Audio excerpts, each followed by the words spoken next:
Quem fez isso com vocês, pai, mãe? Vocês estão bem?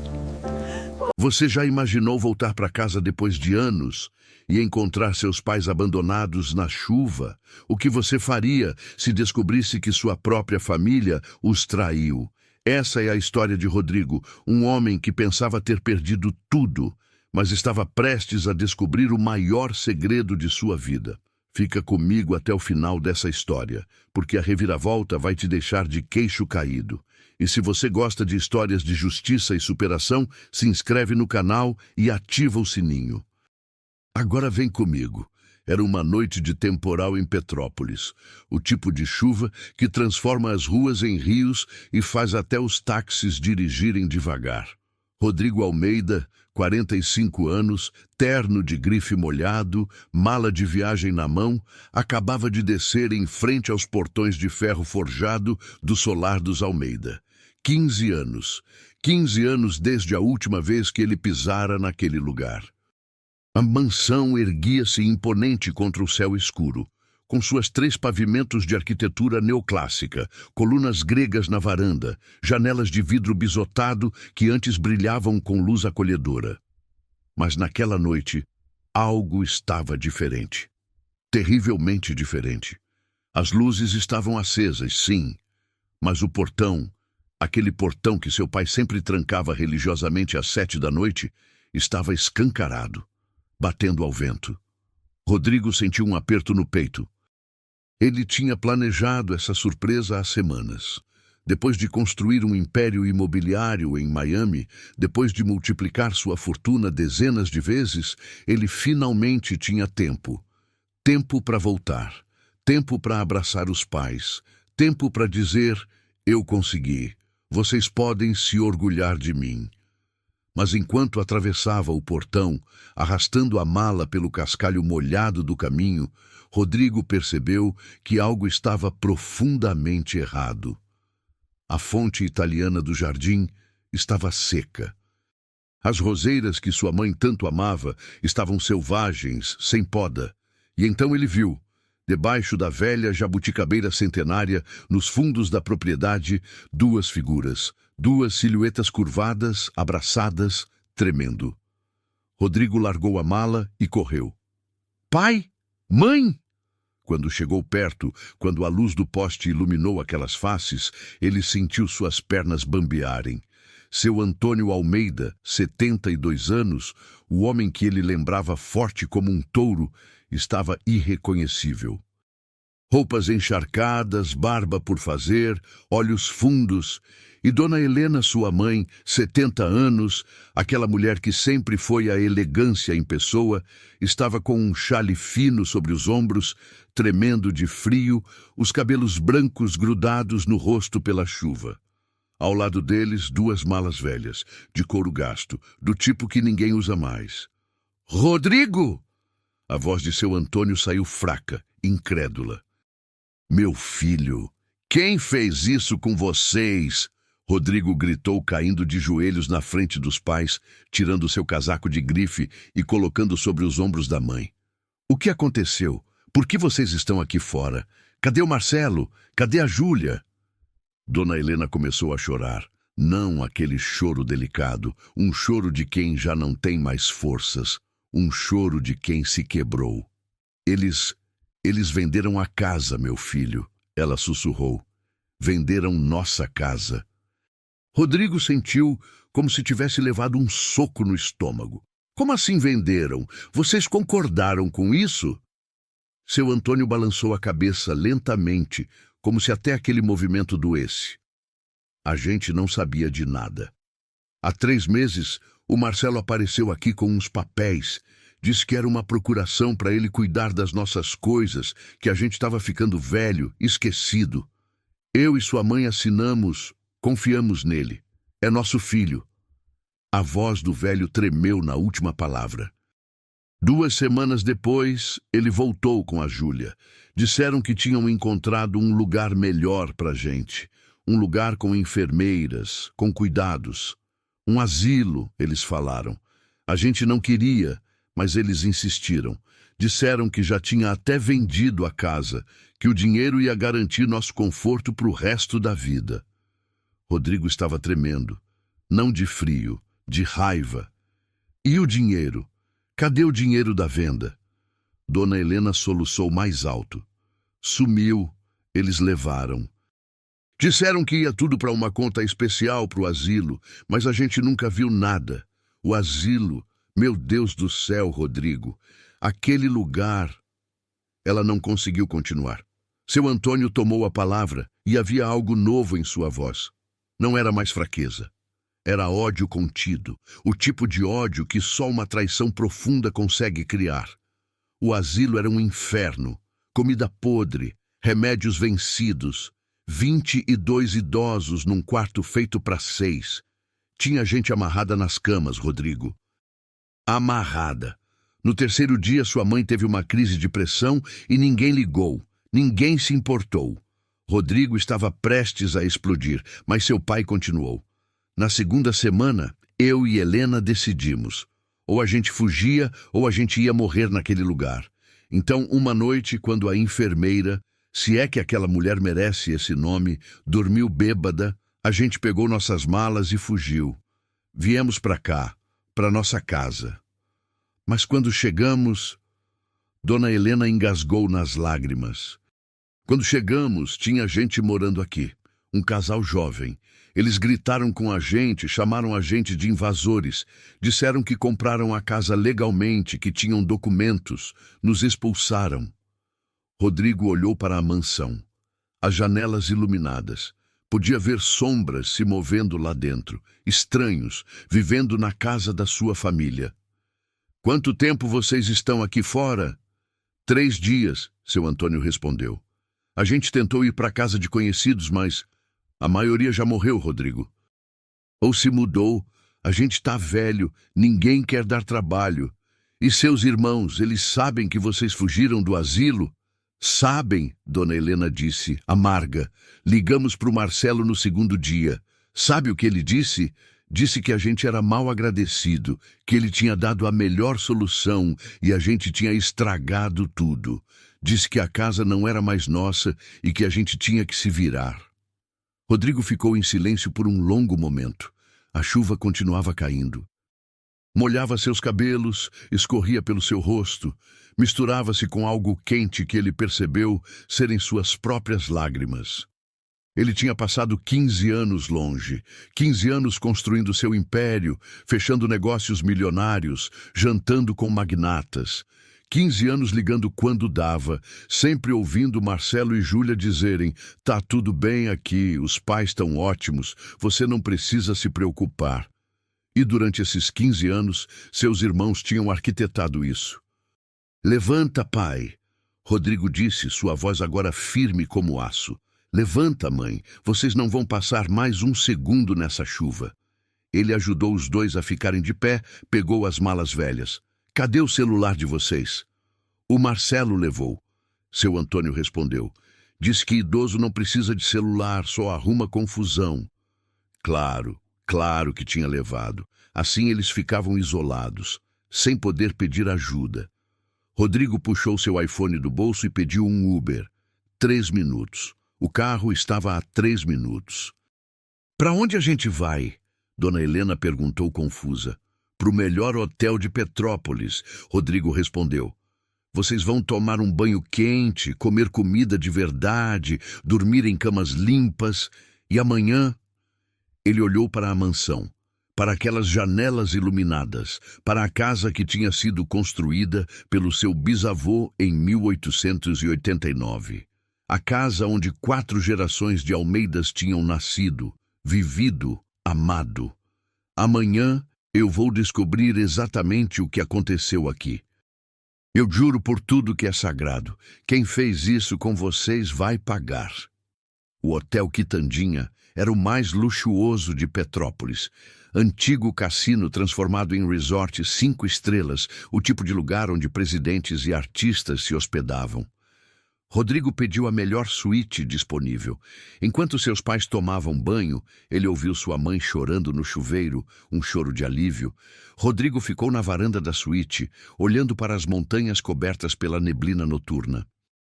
Ele puxou o celular e fez a primeira ligação.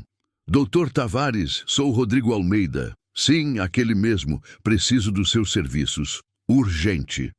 Dr. Fernando Tavares era um dos melhores advogados do Rio de Janeiro, especialista em direito de família e imobiliário. Eles tinham se conhecido num evento empresarial anos atrás. O que houve? A voz do advogado estava alerta. Rodrigo explicou tudo em 5 minutos. A venda fraudulenta, o asilo, o abandono. Houve um silêncio do outro lado da linha. Rodrigo, isso é grave, muito grave. Se o que você está me dizendo é verdade, seus irmãos podem responder por estelionato, cárcere privado, maus tratos a idosos. É verdade. Eu vi meus pais debaixo de chuva feito mendigos. Você tem os documentos da venda? Ainda não, mas vou conseguir. Então arranje. Preciso ver a procuração que seus pais assinaram, a escritura de venda, tudo. Se realmente foi forjado, a gente consegue anular. E quanto tempo isso vai levar? No Brasil, meses. Talvez 1 ano.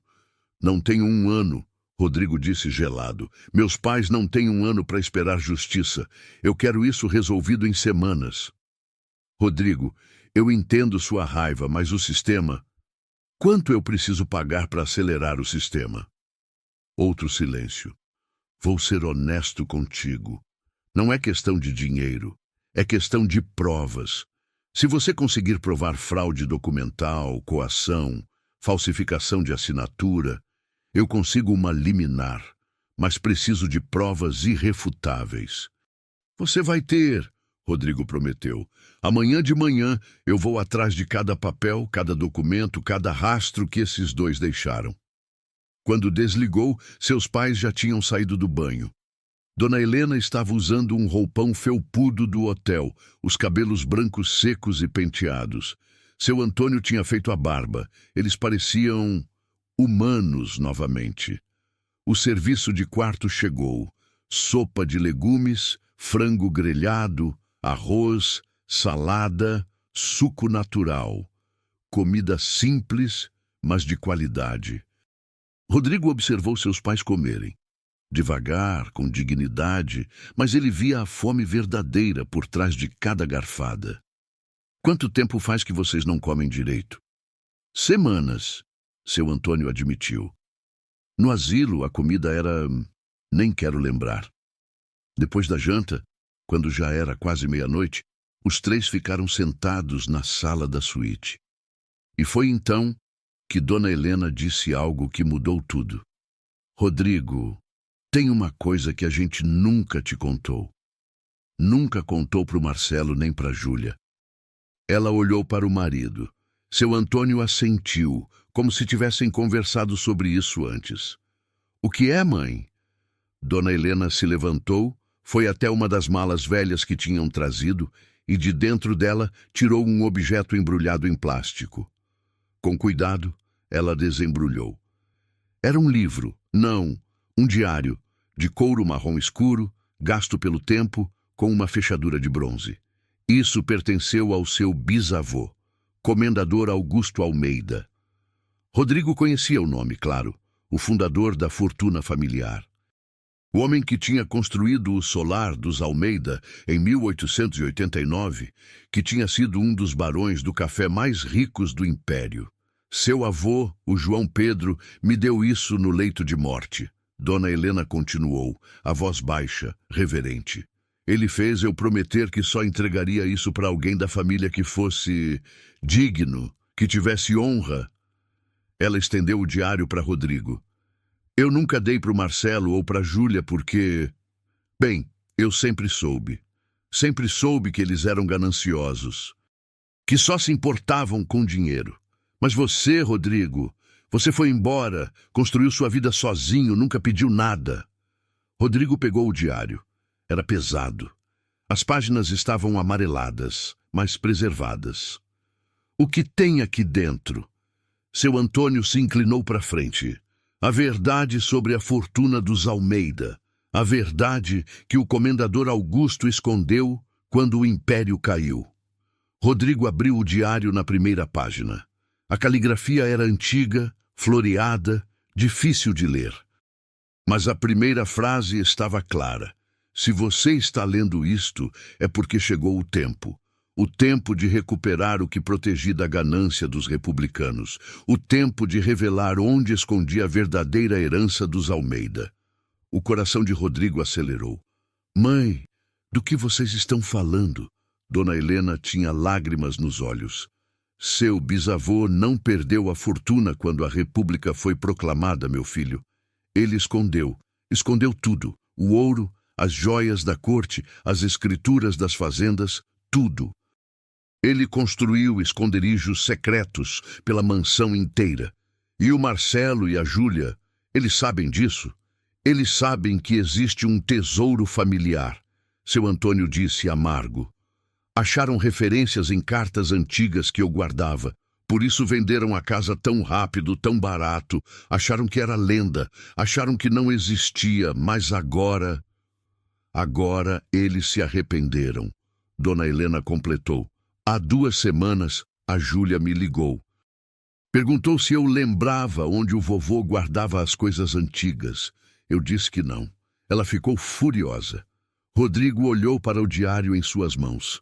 Depois olhou para a janela, na direção onde ficava o solar dos Almeida. Vocês estão me dizendo que existe uma fortuna escondida dentro daquela casa? A casa que agora pertence legalmente a outras pessoas? Sim, seus pais responderam juntos. Rodrigo fechou os olhos. Respirou fundo.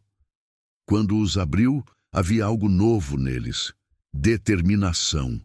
Fúria. Propósito. Tá, então vou te contar o que vai acontecer. Amanhã de manhã eu vou atrás de cada documento dessa venda. Vou provar que foi fraude. Vou processar o Marcelo e a Júlia. Vou tirar essa casa das mãos desses compradores. E vou encontrar essa fortuna. Mas, filho, pode ser perigoso, Dona Helena protestou. Se o Marcelo descobrir que você sabe, deixa ele descobrir. Rodrigo cortou. Eu não tenho mais 15 anos, mãe. Eu não sou mais aquele menino que foi embora sem nada no bolso.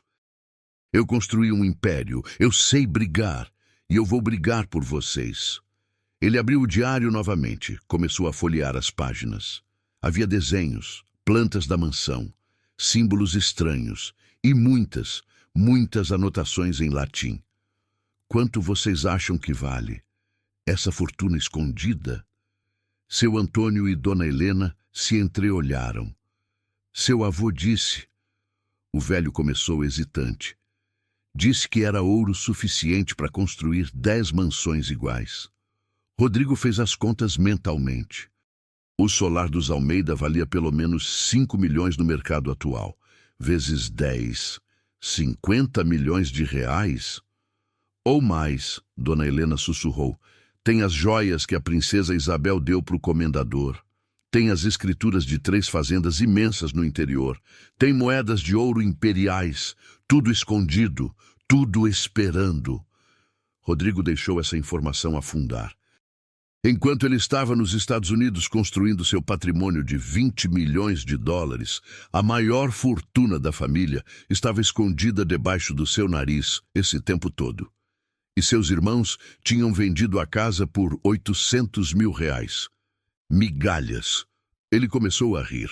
Não era um riso alegre, era um riso de quem acabou de entender a ironia absurda da situação.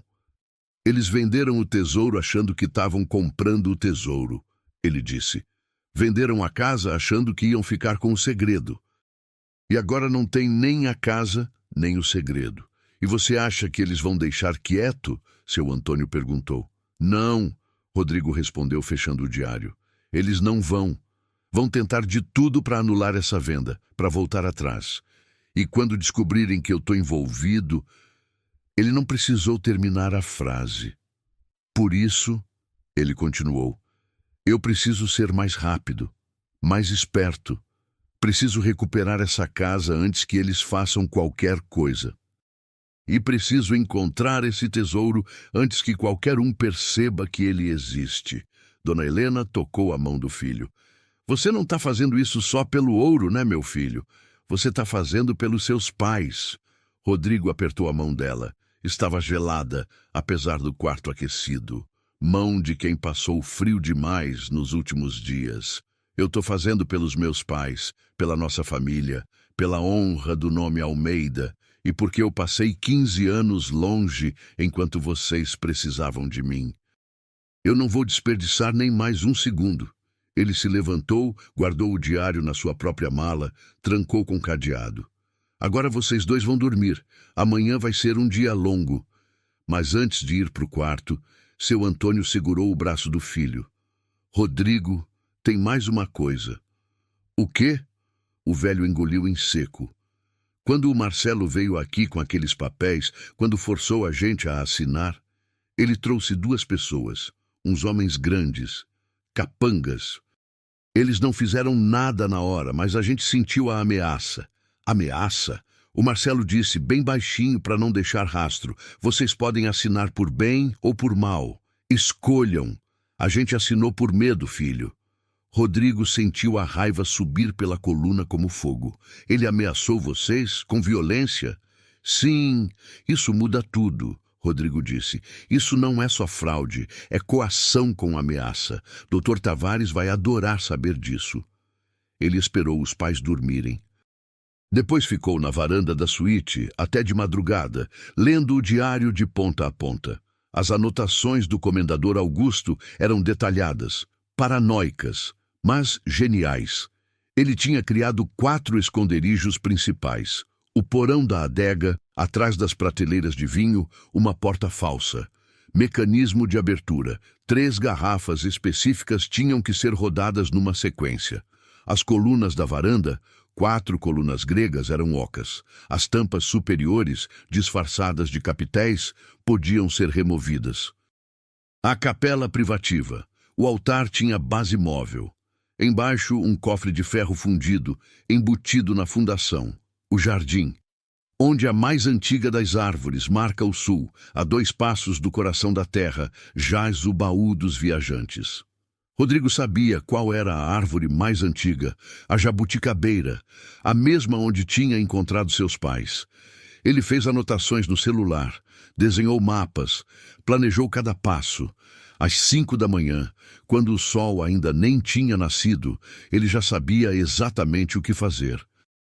Primeiro, conseguir a papelada da venda, provar fraude. Segundo, anular a venda legalmente.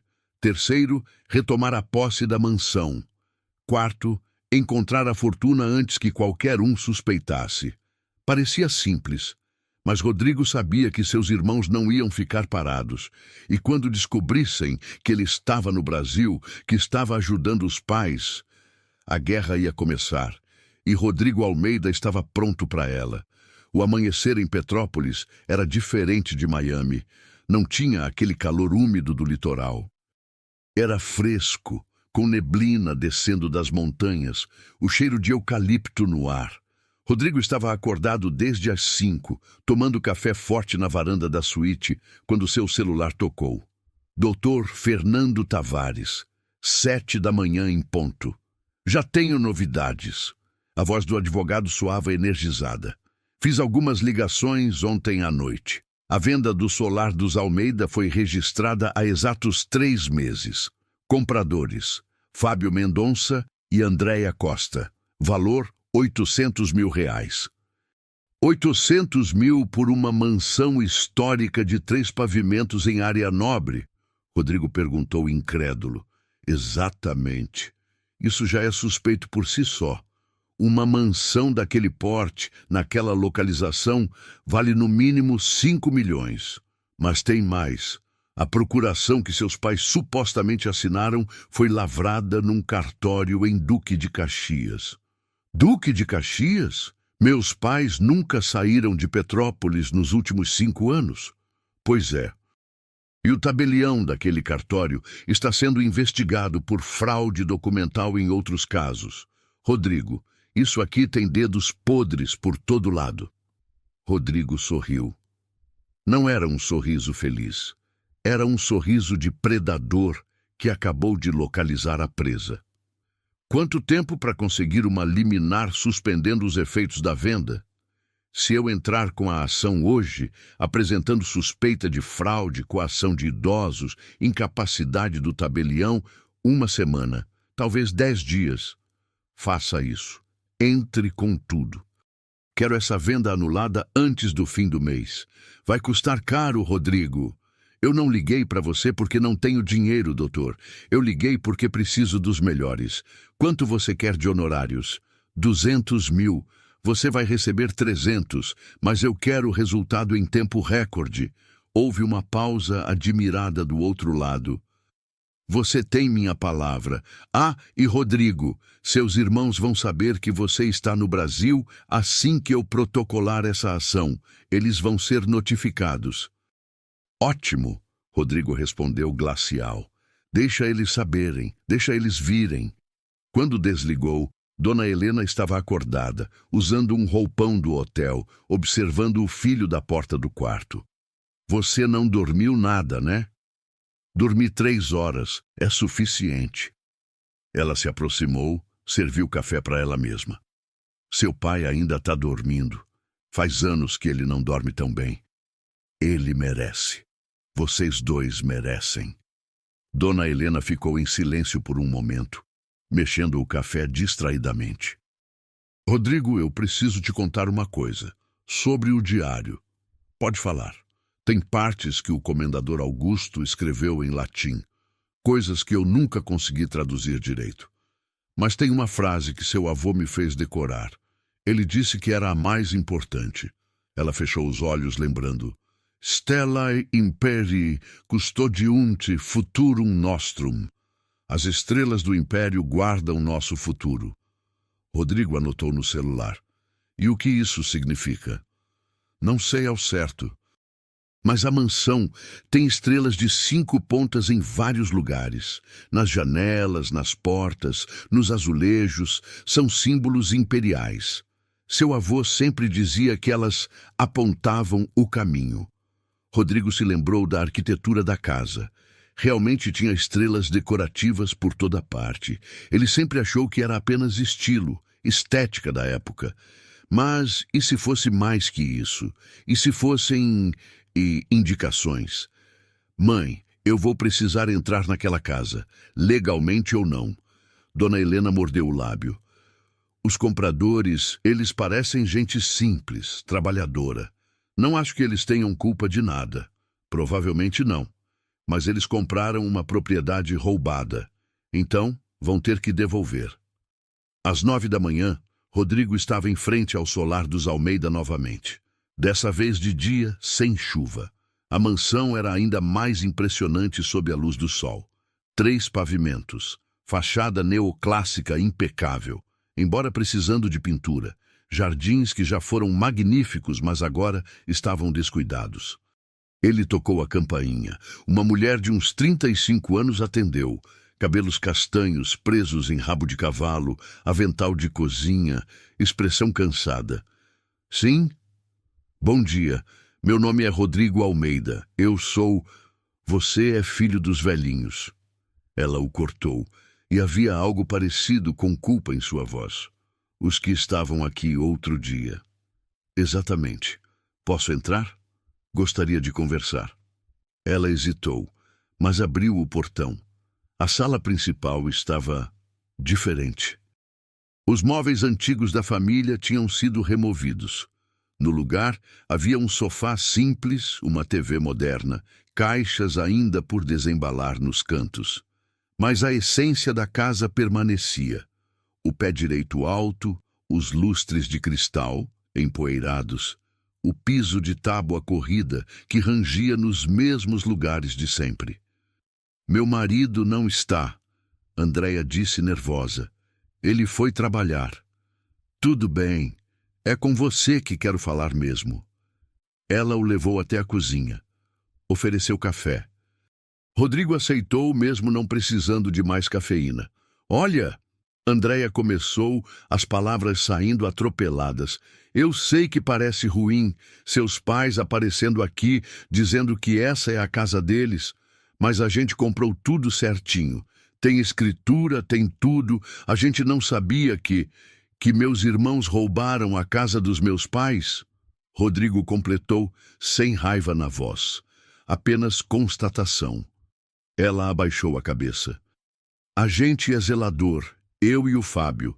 A gente trabalha num condomínio em Itaipava. Quando vimos o anúncio dessa casa por 800 mil, a gente achou que era erro de digitação. Mas o corretor disse que os donos queriam vender rápido, que tinham urgência. A gente juntou dinheiro a vida inteira. Era nosso sonho ter uma casa assim. Rodrigo a estudou. Ela era sincera. Dava para ver. Andréia, eu vou ser direto com você. Essa venda foi fraudulenta. Meus pais foram coagidos a assinar documentos que não entenderam. Meu advogado vai entrar com uma ação para anular tudo.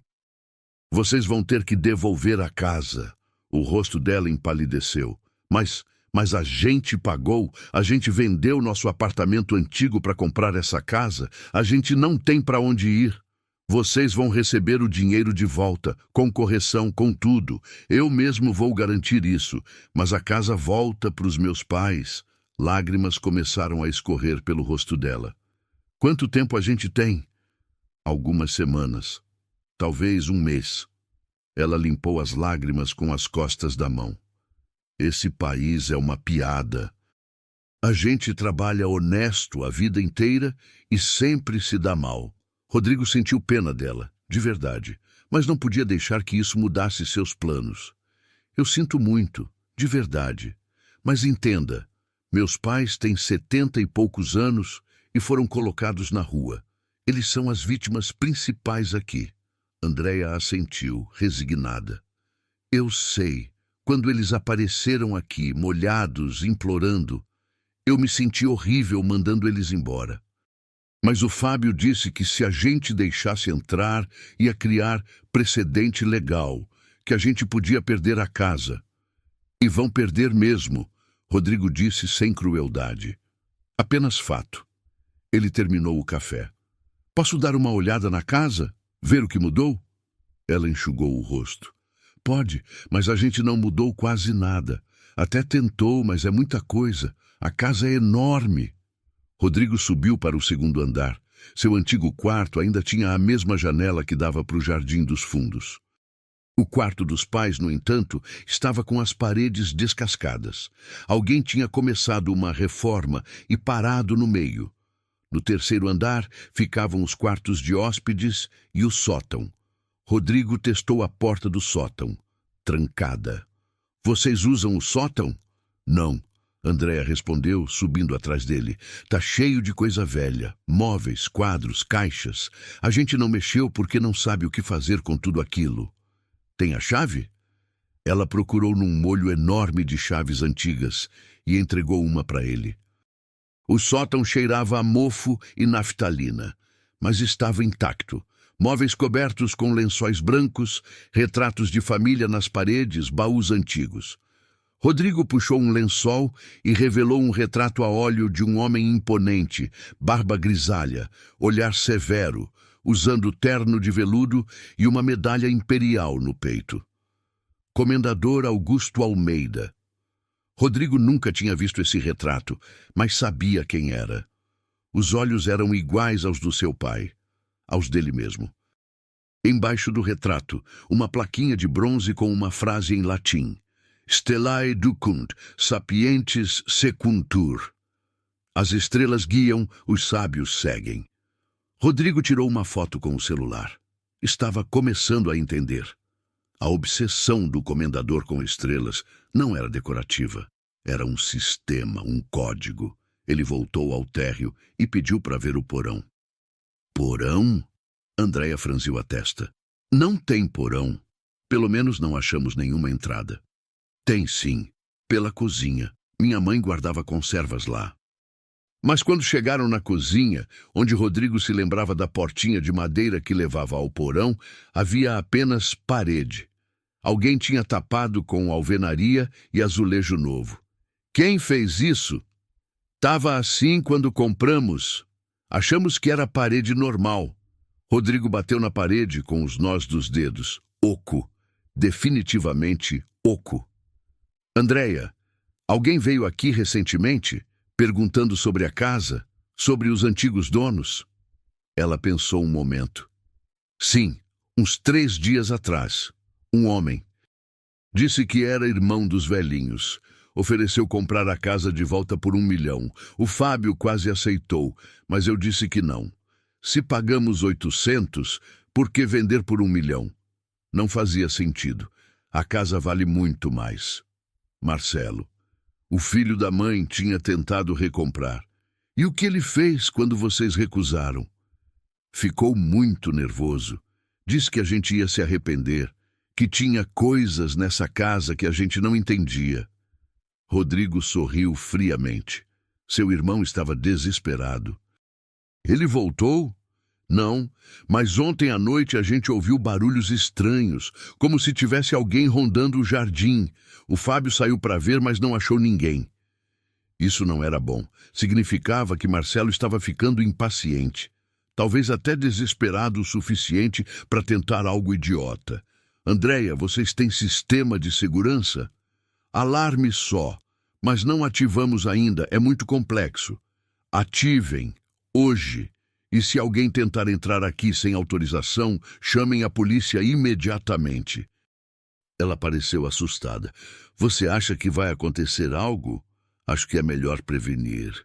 Quando Rodrigo saiu do solar dos Almeida, ligou para Dr. Tavares novamente. Doutor, acelera essa liminar. Meu irmão está ficando nervoso. Pode tentar algo drástico. Já estou preparando os documentos. Amanhã, protocolo. Ótimo. Rodrigo voltou para o hotel.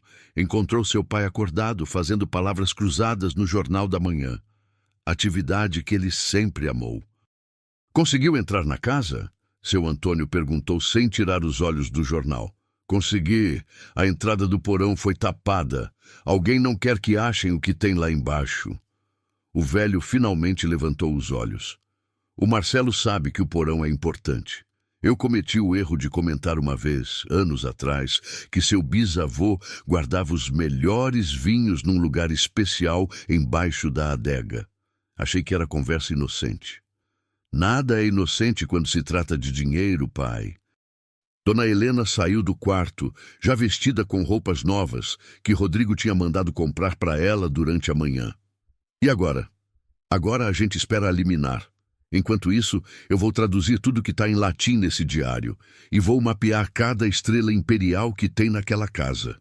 Ele abriu o laptop e começou a trabalhar, mas às 3 da tarde, seu celular tocou. Número desconhecido. Alô? Rodrigo? A voz era feminina, aguda, afetada. Júlia, sua irmã. Júlia. Oh, que surpresa saber que você está no Brasil. A gente não sabia que você tinha voltado. Aposto que não sabiam. Olha, eu sei que deve ter sido um choque você encontrar o papai e a mamãe daquele jeito, mas... Daquele jeito? Rodrigo a interrompeu, a voz gelada. Você quer dizer abandonados na chuva, expulsos da própria casa, depois de serem trancados num asilo imundo? Silêncio do outro lado. As coisas não são tão simples quanto parecem. Júlia finalmente disse, toda a doçura falsa sumindo da voz. Eles estavam ficando senis. Não conseguiam cuidar da casa. A gente tomou a decisão difícil de vender a casa sem perguntar para eles, de forjar uma procuração, de embolsar o dinheiro. A gente não forjou nada. Eles assinaram sob coação, com capangas ameaçando. Meu advogado está adorando os detalhes. Outra pausa. Quando Júlia voltou a falar, o tom era diferente, raivoso. Você sumiu 15 anos, Rodrigo. 15 anos sem aparecer, sem ajudar, sem mandar nenhum real para cuidar deles. E agora volta se achando o herói. Você não tem moral nenhuma. Eu tenho moral suficiente para não roubar meus próprios pais.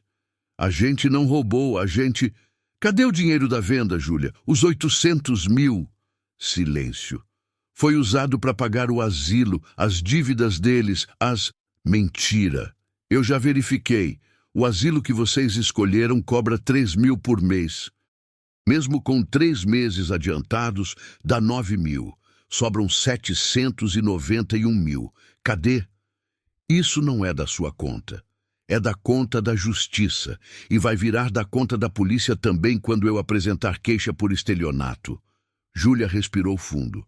O Marcelo quer conversar com você, pessoalmente, hoje à noite. Ótimo. Onde? Na mansão, às 8. Na mansão que vocês venderam? Como vão entrar? A gente tem nossas formas. Vem sozinho, Rodrigo. É conversa de família. Ela desligou. Rodrigo ficou olhando para o celular. Era óbvio que era uma armadilha. Óbvio que eles queriam intimidar, ameaçar, talvez até usar violência para fazer ele desistir. Seu Antônio tinha ouvido tudo. Você não vai, né? Vou. Rodrigo, é perigoso. Eles podem... Podem nada. Eu não sou mais criança, pai, e eu não vou sozinho. Ele discou outro número. Doutor Tavares, preciso de um favor. Você conhece algum policial em Petrópolis, de confiança? Às 8 em ponto da noite, Rodrigo estava em frente aos portões do solar dos Almeida. A mansão estava escura. Apenas uma luz acesa na sala principal. O portão estava entreaberto. Ele entrou. Na sala, Marcelo estava em pé ao lado da lareira apagada. Aos 42 anos, ele parecia mais velho. Barriga proeminente, cabelos ralos, terno barato, mal ajustado. Ao lado dele, Júlia. 40 anos, maquiagem excessiva, roupas que tentavam parecer elegantes, mas falhavam. E mais 2 pessoas. 2 homens grandes, braços cruzados, caras de poucos amigos. Os capangas que tinham intimidado seus pais. Rodrigo! Marcelo abriu os braços teatralmente. O filho pródigo voltou. Marcelo, Rodrigo respondeu seco. Não entrou mais na sala. Ficou no hall de entrada, perto da porta. Senta, vamos conversar civilizadamente. Prefiro ficar em pé. Marcelo suspirou, deixou cair a máscara de cordialidade. Tá bom, vamos direto ao ponto então. Você não tem nada a ver com essa história. Você estava morando fora, construindo sua vidinha, enquanto eu cuidava dos nossos pais. Eu pagava as contas, eu resolvia os problemas. Você chama de cuidar, trancar eles num asilo imundo? Era o que a gente podia pagar, Júlia gritou. Você não sabe como é difícil. As contas, os remédios, tudo. A gente não tinha escolha. Tinham a escolha de não vender a casa da família para embolsar o dinheiro. A casa estava caindo aos pedaços, Marcelo rebateu. Precisava de reforma, o telhado vazava, a elétrica era antiga. A gente fez o melhor negócio possível. 800 mil por uma mansão que vale 5 milhões? Foi o que ofereceram. Mentira. Rodrigo disse calmamente. Eu já falei com 3 imobiliárias. Qualquer uma pagaria 3 milhões à vista. Os 2 ficaram em silêncio. O que vocês querem? Rodrigo perguntou. Por que me chamaram aqui? Marcelo trocou um olhar com Júlia. Depois deu um passo à frente. A gente quer fazer um acordo. Você desiste de anular a venda. Deixa tudo como tá. Em troca, a gente divide o dinheiro com você. 300 mil. Rodrigo quase riu. Vocês acham que eu voltei para o Brasil por 300 mil reais? Eu ganho isso em 2 meses de aluguel dos meus imóveis em Miami. Então, o que você quer? Júlia perguntou frustrada. Justiça. Quero ver vocês pagando pelo que fizeram com nossos pais. Marcelo ficou vermelho. Você não entende nada, nada. A gente carregou essa família nas costas anos. Enquanto você estava lá fora se divertindo, Vocês roubaram. Rodrigo cortou. Simples assim. E vão pagar. Foi quando Marcelo fez um sinal com a cabeça. Os 2 capangas deram um passo à frente. Rodrigo, você vai sair daqui e retirar essa ação. Vai parar de meter o nariz onde não é chamado. Ou então o quê? Uma voz nova perguntou. Todos se viraram. 2 policiais militares entraram pela porta da frente, fardados, armados, expressões sérias. Delegado Ferreira, Polícia Civil de Petrópolis, o mais velho disse, mostrando a credencial. Recebemos denúncia de invasão de propriedade. Os donos legais, Sr. Fábio Mendonça e Sra. Andréia Costa, não autorizaram a presença de vocês aqui. Marcelo empalideceu. Eu sou irmão dos antigos donos. Tenho direito de... Não tem direito nenhum, o delegado cortou. A propriedade foi vendida. Legalmente vocês são invasores. Mas documentos, todos. Rodrigo observou satisfeito enquanto seus irmãos e os capangas tinham que mostrar RG, responder perguntas, passar pela humilhação de serem tratados como criminosos. Quando os policiais finalmente liberaram todos com uma advertência formal e ameaça de prisão se voltassem, Marcelo passou por Rodrigo. Parou, sussurrou baixinho só para ele ouvir. Você não sabe no que está se metendo. Essa casa guarda segredos que você não imagina, e a gente vai conseguir eles antes de você. Tenta, Rodrigo respondeu igualmente baixo. Só tenta. Depois que todos foram embora, Rodrigo ficou alguns minutos na mansão vazia. Olhou em volta. A casa da família. A casa que o comendador Augusto tinha construído tijolo por tijolo. Ele puxou o celular, abriu as fotos que tinha tirado do diário. Começou a procurar as estrelas. Ali, na moldura da janela da sala, uma estrela de 5 pontas em bronze. Uma das pontas apontava para a lareira. Ele se aproximou da lareira. Era de mármore trabalhado com querubins esculpidos. No centro, outro símbolo. Uma estrela. Rodrigo pressionou. Clique. Um som mecânico. Então, lentamente, uma seção da parede ao lado da lareira se abriu. Uma passagem secreta. Lá dentro, escuridão completa. Rodrigo usou a lanterna do celular. Degraus. Descendo. Ele desceu. O ar era úmido, frio, cheirava a terra. Os degraus eram de pedra, gastos pelo tempo. Depois de 20 degraus, ele chegou num corredor. As paredes eram de tijolo aparente, o teto baixo. E no fim do corredor, uma porta de ferro, trancada com um cadeado enferrujado. Rodrigo voltou, pegou um pé de cabra que viu no jardim durante a tarde e forçou o cadeado. Depois de 3 tentativas, ele se quebrou. A porta rangeu ao abrir.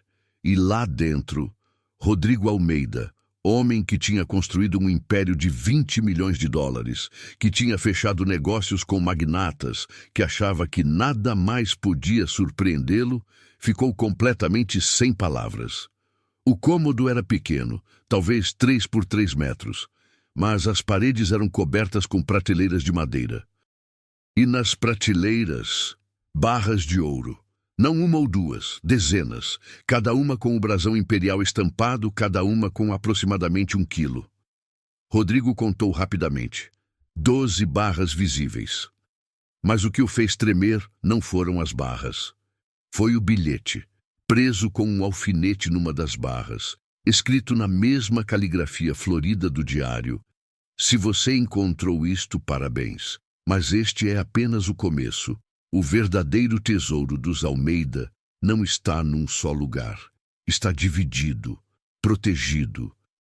Espalhado pela casa que construí com minhas próprias mãos. Procure as estrelas, elas guiam os sábios. E lembre-se, a ganância destrói, mas a sabedoria constrói. Use bem o que encontrar. Comendador Augusto Almeida, 1889. Rodrigo leu o bilhete 3 vezes. Depois olhou para as 12 barras de ouro. Com o preço atual, cada uma valia aproximadamente 300 mil reais. Vezes 12, 3.600.000 reais. Só naquele primeiro esconderijo. E segundo o bilhete, havia mais. Ele tirou fotos de tudo. Mas não tocou em nada. Ainda não podia remover o ouro enquanto a casa não pertencesse legalmente aos seus pais novamente. Mas agora ele tinha certeza. O tesouro era real. e a guerra pela mansão tinha acabado de ficar muito mais perigosa. A notícia da liminar chegou 5 dias depois. Dr. Tavares ligou às 7 da manhã, eufórico. Conseguimos! O juiz acatou a suspeita de fraude. A venda está suspensa até perícia grafotécnica completa da procuração. Fábio e Andréia não podem fazer nenhuma modificação na propriedade, mas continuam morando lá provisoriamente. E tem mais. Marcelo e Júlia foram intimados a depor. Rodrigo estava na academia do hotel, na esteira. Parou imediatamente. Quando? Semana que vem, terça-feira. E quanto tempo até reverter a venda completamente? Se a perícia confirmar falsificação, e vai confirmar, tenho certeza, mais umas 3 semanas, 1 mês no máximo. Perfeito. Mas quando Rodrigo desligou, percebeu que tinha uma mensagem de texto de um número desconhecido, enviada às 6 da manhã. Você acha que ganhou? Não ganhou nada. A gente sabe que você entrou na casa, a gente sabe o que você encontrou. Se você tentar ficar com o que é nosso por direito, vai se arrepender. M. Marcelo. Ameaçando por mensagem, idiota o suficiente para deixar rastro. Rodrigo fez screenshot e encaminhou para o Dr. Tavares. Minutos depois, o advogado respondeu: isso é ameaça. Posso usar no processo. Seu irmão está cavando a própria cova. Rodrigo voltou para a suíte. Seus pais estavam tomando café, lendo jornal, parecendo 10 anos mais jovens do que 5 dias atrás. Roupas novas, cabelos arrumados, dignidade restaurada. Conseguimos a liminar, ele anunciou. Dona Helena deixou escapar um soluço de alívio. Seu Antônio fechou os olhos, murmurando uma oração baixinha. Quanto tempo até voltarmos para casa? O velho perguntou. Algumas semanas. Mas tem um problema. Rodrigo mostrou a mensagem de Marcelo. Eles sabem que achei o primeiro esconderijo. Não sei como, mas sabem. Alguém deve ter visto você entrar, seu Antônio disse. Ou aqueles capangas estavam vigiando. E se eles tentarem entrar antes da gente recuperar a casa? Dona Helena perguntou preocupada. Por isso eu vou ter que agir rápido, Rodrigo respondeu. Preciso mapear todos os esconderijos. Descobrir exatamente onde cada coisa está. E quando a casa voltar para nós, remover tudo em questão de horas, antes que eles possam reagir. Ele abriu o laptop, puxou todas as fotos do diário que tinha tirado. Mãe, você disse que o comendador era obcecado com estrelas. Quantas estrelas decorativas tem na casa? Você lembra? Dona Helena fechou os olhos pensando. Muitas. Nas janelas, nas portas, nos azulejos do banheiro principal, na balaustrada da escada. Mas tem 4 principais, as maiores. Onde? Uma na lareira da sala você já achou. Outra no topo de cada uma das colunas da varanda. São 4 colunas. Rodrigo folheou o diário até achar o trecho sobre as colunas. As sentinelas gregas guardam os tesouros da corte. Ocas por dentro, coroadas por fora. O capitel esconde o acesso. As colunas são ocas, ele murmurou. E tem algo dentro. E tem a estrela da capela, seu Antônio acrescentou, no altar. Uma estrela dourada enorme, 0,5 metro de diâmetro. Rodrigo achou a referência no diário. Onde o sagrado encontra o solo, onde orações descem às profundezas, ali repousa o que tem mais valor. Documentos que provam nossa linhagem, nossa propriedade, nossa existência. As escrituras das fazendas estavam na capela. E a 4ª estrela? Rodrigo perguntou. Seus pais se entreolharam. A do jardim, Dona Helena disse. Você não pode ver do chão, só de cima. Do 3º andar. É um desenho no chão de pedra portuguesa, embaixo da jabuticabeira. Uma estrela enorme, feita com pedras brancas e pretas. Rodrigo se lembrou. Quando criança, ele costumava olhar o jardim da janela do sótão. Nunca tinha percebido que as pedras formavam um padrão. onde a mais antiga das árvores marca o sul, onde suas raízes bebem da terra imperial, a 2 passos do coração da estrela, jaz o baú que viajou através de oceanos. O baú, com as moedas de ouro antigas, as relíquias imperiais. Rodrigo tinha o mapa completo agora. 4 esconderijos, porão atrás da lareira, encontrado, 12 barras de ouro, colunas da varanda, joias da corte, capela privativa, escrituras das fazendas Jardim sob a jabuticabeira, baú com moedas raras. Eu preciso entrar naquela casa de novo, Rodrigo disse, legalmente, com permissão dos donos atuais. Eles vão deixar? Se eu pagar, vão. Andréia atendeu o telefone na 3ª tentativa. Alô? Andréia, é Rodrigo Almeida. Preciso fazer uma proposta. Se é pra gente sair da casa antes, não é isso. Olha, eu sei que vocês estão numa situação difícil. Compraram de boa fé, agora estão presos numa batalha legal. Então quero facilitar. Vou depositar R$100.000 na conta de vocês, hoje, como compensação pelo transtorno. Silêncio. 100.000? Isso. E em troca preciso de 2 coisas. Primeira, acesso total à casa por 3 dias. Vou precisar mexer em algumas coisas, mas não vou danificar nada. Prometo. Segunda, vocês não podem contar para ninguém que eu estive lá. Principalmente para os meus irmãos, se eles ligarem. Por que você quer entrar na casa? Tem itens de família, coisas sentimentais que meus pais querem de volta antes que tudo seja resolvido legalmente. Outra pausa. O Fábio precisa concordar também. Coloca no viva voz. 10 minutos de negociação depois, Rodrigo tinha permissão oficial. Os 100.000 foram transferidos na hora. Às 2 da tarde, ele estava na mansão novamente. Dessa vez com uma equipe, um engenheiro civil, para avaliar a estrutura das colunas, um historiador especializado em período imperial, para autenticar qualquer documento que achasse, e 2 seguranças particulares, caso Marcelo aparecesse. Fábio e Andréia saíram. Rodrigo tinha a casa para ele. Vamos começar pelas colunas, ele disse. As 4 colunas gregas da varanda eram de mármore, com aproximadamente 4 metros de altura. Os capitéis, a parte decorativa do topo, tinham folhas de acanto esculpidas e bem no centro de cada um, uma estrela de bronze. O engenheiro subiu numa escada, examinou o primeiro capitel. Essa estrela não é só decorativa, é uma tampa. Ele pegou uma chave de fenda, trabalhou cuidadosamente na borda. Depois de alguns minutos, a estrela se soltou, revelando uma abertura circular. Rodrigo subiu na escada, iluminou com a lanterna. Dentro da coluna, preso por um sistema de ganchos, havia um estojo de veludo vermelho, protegido por plástico. Ele removeu cuidadosamente. Era pesado. Embaixo, no chão, abriu. Dentro, um colar de esmeraldas. Pedras enormes, lapidação antiga, engaste em ouro, e uma etiqueta amarelada escrita à mão.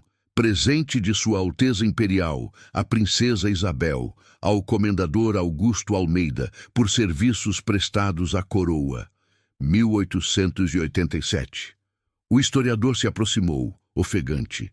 Isso é uma peça histórica. Vale uma fortuna. Precisa estar num museu. Eventualmente vai estar, Rodrigo respondeu. Mas primeiro precisa voltar para minha família. Ele fotografou tudo, documentou, depois guardou o colar numa mochila. As outras 3 colunas continham. Coluna 2, tiara de diamantes e pérolas, também presente imperial. Coluna 3, broche de rubis do século XIX.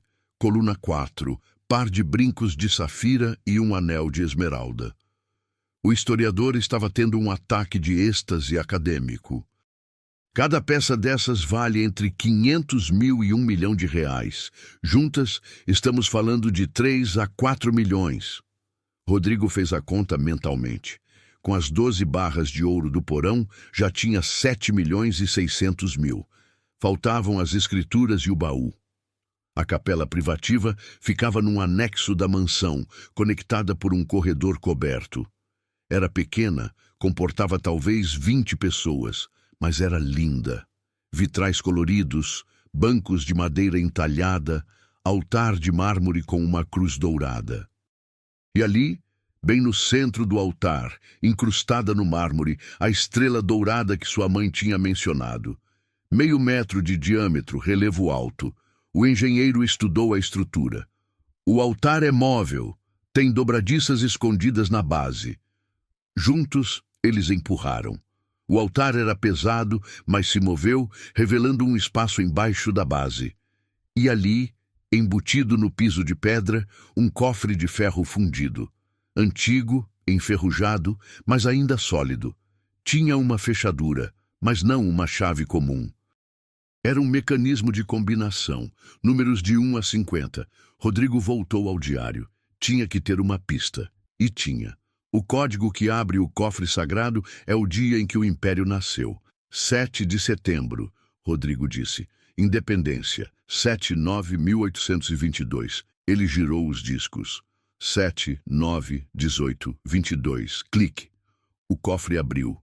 Dentro, envoltas em couro encerado, 6 escrituras, documentos amarelados com carimbos imperiais, assinaturas em tinta sépia. O historiador os examinou com luvas brancas, quase chorando. 3 fazendas, ele disse, voz trêmula. Fazenda Santa Helena, 780 hectares no Vale do Paraíba. Fazenda Imperial, 540 hectares na região serrana. Fazenda Boa Vista, 320 hectares na Baixada Fluminense, todas em nome de Augusto Almeida e seus descendentes. E quanto valem hoje? Depende da localização exata, do uso da terra. Mas estamos falando de, no mínimo, 4 milhões, talvez 6. Rodrigo fotografou cada documento, depois os guardou numa pasta à prova d'água. Restava o jardim. Eles foram para o jardim às 5 da tarde, quando o sol estava começando a baixar. A jabuticabeira centenária era magnífica. Tronco grosso, galhos retorcidos, copa densa.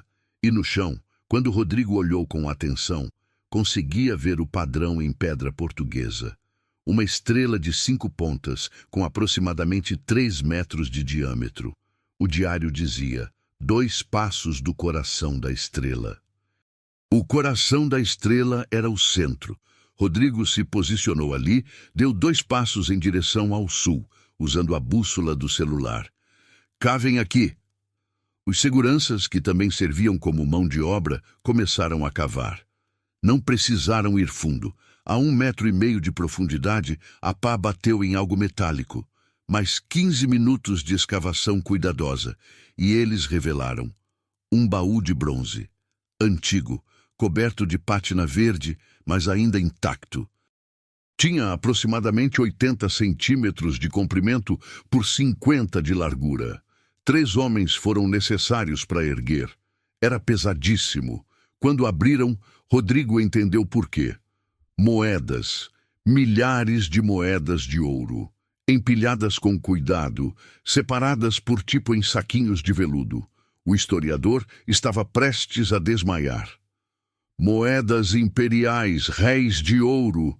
E olha isso, tem moedas de quando Dom João VI estava aqui. E essas são da Casa da Moeda do Rio de 1850. A coleção completa. Ele começou a contar, categorizar, anotar freneticamente. 3 horas depois, o inventário estava pronto. 2.340 moedas de ouro de diversos períodos. 1808, 1889, 18 barras de ouro pequenas, 250 de cada. Uma coroa imperial. Réplica. Original? Impossível dizer sem análise. Valor numismático. O historiador disse ainda tremendo. Pelo menos 2 milhões. Talvez 3, se leiloado corretamente. Rodrigo fechou o baú, mandou os seguranças colocarem no porta-malas do carro que tinha alugado. Ao todo, contabilizando tudo, porão, 12 barras de ouro, 3,6 milhões de dários colunas, joias imperiais, 3,5 milhões dários capela, escrituras de fazendas, 5 milhões de jardim, moedas e ouro, 2,5 milhões. Total, 14,6 milhões. Não eram os 28 milhões que seus pais tinham estimado, mas ainda era uma fortuna. E mais, era documentado, autenticado, legítimo. Rodrigo estava guardando tudo no carro quando seu celular tocou. Dr. Tavares. Rodrigo, temos um problema. O quê? Seu irmão Marcelo entrou com uma contra-ação. Ele está alegando que seus pais estão senes, que você está se aproveitando deles e que ele deveria ser nomeado curador legal. Ele ousou. E tem mais. Ele conseguiu adiar a perícia grafotécnica. Pagou um advogado caríssimo. Esse processo pode se arrastar por meses agora. Rodrigo sentiu a raiva ferver. Não vou deixar isso acontecer. Rodrigo, no Brasil, processos demoram. Você sabe disso. Então a gente acelera. Como? Precisamos de provas irrefutáveis, algo que force o juiz a decidir imediatamente. Provas eu tenho. Deixa comigo. Rodrigo desligou. Pensou rapidamente. Marcelo estava tentando prolongar o processo. Por quê? Porque ele ainda achava que podia conseguir o tesouro. Ainda achava que podia invadir a casa, achar os esconderijos, levar tudo. Mas ele não sabia que Rodrigo tinha sido mais rápido. E Rodrigo decidiu. Estava na hora de forçar a barra. Naquela noite, Rodrigo postou no Instagram uma foto antiga da mansão com a legenda "De volta ao lar. Em breve, justiça será feita. Tchau, família Almeida. Tchau, Petrópolis histórica." Propositalmente vago. Propositalmente provocativo. Em 2 horas, Marcelo ligou. Rodrigo atendeu no viva voz, com seus pais e Dr. Tavares presentes. Você tá tirando onda, é? Marcelo estava gritando. Postando foto da casa como se fosse sua. Em breve vai ser dos nossos pais novamente. Questão de tempo. Você não entende. Essa casa, ela tem coisas que... Que o quê, Marcelo? Fala. Tem coisas que você quer roubar? Eu não sou ladrão. Eu só estou tentando preservar o patrimônio da família. Engraçado, porque vender por 800 mil uma casa que vale 5 milhões não me parece preservação. Respiração pesada do outro lado. Rodrigo, vamos fazer um acordo. De verdade agora. A gente divide tudo, meio a meio. Você, eu, a Júlia, os pais ficam com a gente, todo mundo feliz. E quantos pais recebem nessa divisão? Silêncio. Eles já tiveram a vida toda deles na casa. Agora é nossa vez. Nossa vez de quê? De roubar deles? Roubar? Eu cuidei deles enquanto você estava fora. Eu mereque. Rodrigo desligou. Dr. Tavares estava sorrindo. Você gravou? Gravei. Rodrigo mostrou o celular. Tá tudo aqui. Ele admitindo que quer dividir patrimônio, falando em nossa vez. É evidência de motivação financeira. Perfeito, vou usar na audiência. Mas às 2 da manhã o telefone do hotel tocou. O segurança da recepção. Senhor Rodrigo, tem um homem aqui embaixo querendo falar com o senhor. Diz que é urgente. Nome dele é Fábio Mendonça. Rodrigo desceu. Fábio estava no lobby, agitado, suando. O que houve? Tentaram invadir a casa há meia hora. 3 homens. Arrombaram o portão dos fundos, tentaram entrar pela cozinha. O alarme disparou. A polícia chegou. Eles fugiram. Mas, Rodrigo, eles quebraram a parede. Que parede? A da cozinha. A que você perguntou sobre. A que tapava o porão. O estômago de Rodrigo afundou. Eles desceram? Não sei. Quando a polícia chegou, eles já tinham fugido, mas a passagem está aberta. Rodrigo subiu correndo, acordou os seguranças que tinha contratado. Vamos, agora. 20 minutos depois, ele estava no solar dos Almeida novamente. Viaturas da polícia ainda estavam lá. Faróis acesos, fita zebrada isolando os fundos. O delegado Ferreira estava supervisionando. Senhor Rodrigo, parece que alguém está muito interessado nessa propriedade. Conseguiram identificar os invasores?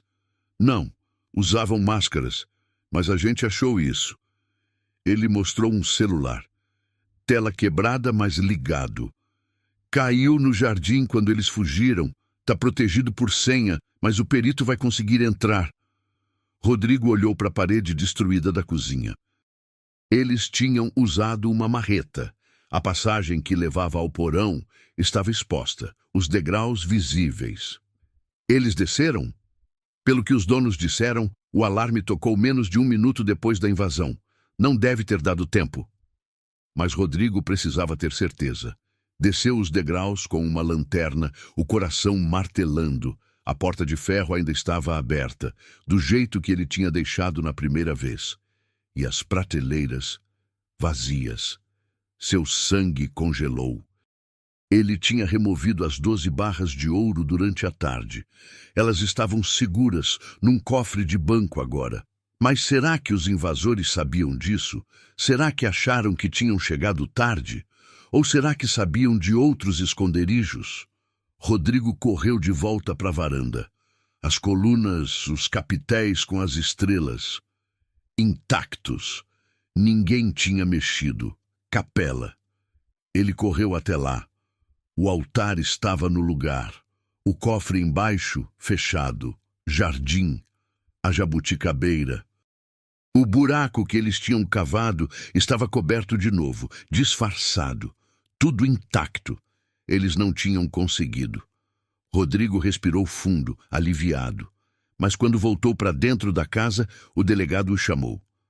Senhor Rodrigo, preciso te fazer umas perguntas. Você sabe por que alguém estaria tão desesperado para invadir essa casa? É uma disputa de herança, delegado. Meus irmãos venderam a casa dos meus pais ilegalmente. Agora querem reaver. Entendo. E tem algo de valor dentro da casa? Algo específico que eles pudessem estar procurando? Rodrigo hesitou. Se contasse sobre o tesouro, isso se tornaria público. Marcelo e Júlia saberiam que ele tinha encontrado tudo. E poderiam tentar algo mais drástico. Itens de família, antiguidades, nada extraordinário. O delegado não pareceu convencido, mas não pressionou. Tá bom, vamos reforçar a patrulha nessa área. E quando conseguirmos destrancar esse celular, vamos saber quem são os invasores. Rodrigo agradeceu e saiu, mas ele sabia exatamente quem eram. E agora Marcelo tinha cruzado a linha. Tinha cometido invasão de propriedade, dano ao patrimônio, tentado roubo. Rodrigo tinha mais munição para o processo, mas também tinha um novo problema. Marcelo estava desesperado. E homens desesperados fazem coisas imprevisíveis. A semana seguinte foi tensa. A perícia grafotécnica finalmente aconteceu. O perito analisou a procuração, comparou com outras assinaturas de seu Antônio e Dona Helena, fez testes químicos na tinta. Resultado, falsificação confirmada. As assinaturas tinham sido forjadas. A pressão da caneta era inconsistente. A tinta era de data diferente da alegada no documento. Dr. Tavares entrou com petição urgente. O juiz marcou audiência para o dia seguinte. Na audiência, Marcelo e Júlia apareceram com um advogado caríssimo. Terno de R$ 5.000, pasta de couro italiana, postura arrogante. Meritíssimo, ele começou. Meus clientes agiram de boa fé. Os pais estavam realmente senes, esquecidos. A procuração foi feita pensando no bem-estar deles. Dr. Tavares rebateu. Meritíssimo, a perícia prova falsificação. Além disso, temos áudios onde o Sr. Marcelo admite motivação financeira. E temos o boletim de ocorrência de 3 dias atrás, onde a propriedade foi invadida, possivelmente pelos réus. O juiz, um homem de uns 60 anos, cabelos grisalhos, olhar cansado de quem já viu de tudo, folheou os documentos. Senhor Marcelo, o senhor invadiu a propriedade? Não, meritíssimo. Eu jamais... Porque há um celular apreendido no local. O perito conseguiu acessar. E a última ligação feita foi para o número do senhor. Silêncio absoluto no tribunal. Marcelo ficou branco. Eu posso explicar. Não precisa, o juiz disse seco. Já vi o suficiente. Ele bateu o martelo. A venda é anulada. A propriedade retorna aos proprietários originais, Sr. Antônio Almeida e Sra. Helena Almeida. Os compradores, Sr. Fábio Mendonça e Sra. Andréia Costa, devem ser ressarcidos do valor pago com correção monetária. Os réus, Marcelo Almeida e Júlia Almeida, responderão processo criminal por estelionato, falsificação de documento, coação de idosos e tentativa de invasão. Próxima audiência criminal em 30 dias. Rodrigo sentiu uma onda de alívio e triunfo. Marcelo explodiu. Isso não acabou! Você não sabe com quem está mexendo! 2 oficiais de justiça o seguraram. Mais um surto desses e o senhor vai em cana agora mesmo. O juiz advertiu. Júlia estava chorando, a maquiagem borrada. Do lado de fora do tribunal, seu Antônio e Dona Helena abraçaram Rodrigo. Os 3 choraram juntos. Vamos para casa, Rodrigo disse. Vamos para nossa casa. 3 dias depois, Fábio e Andréia terminaram a mudança. Rodrigo cumpriu sua palavra. Depositou mais 50 mil como compensação extra e garantiu que eles receberiam todo o valor da compra de volta em 1 semana. Andréia, ao sair, abraçou Dona Helena. Desculpa por tudo, a gente não sabia.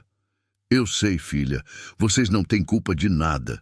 E então, finalmente, depois de 3 meses de pesadelo, seu Antônio e Dona Helena voltaram para o solar dos Almeida.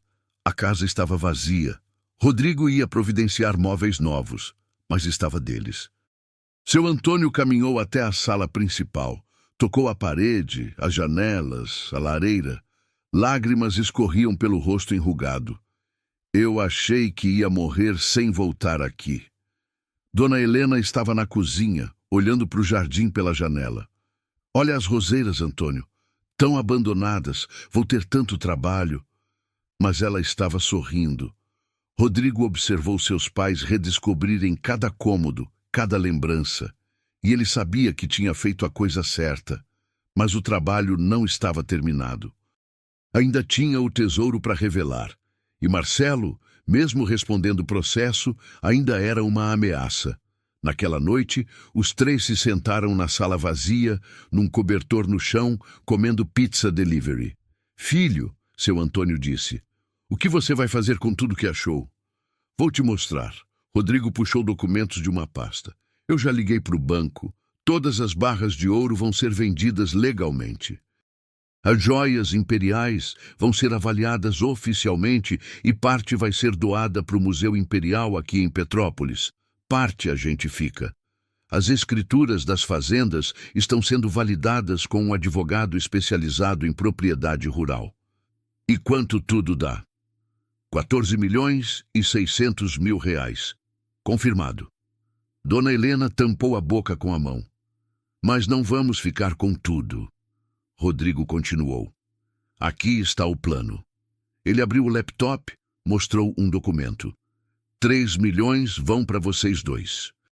Para reformar essa casa, comprar tudo que precisarem, viajar, viver com conforto e dignidade. 2 milhões vão ficar de reserva para saúde, emergências, tratamentos. E o resto?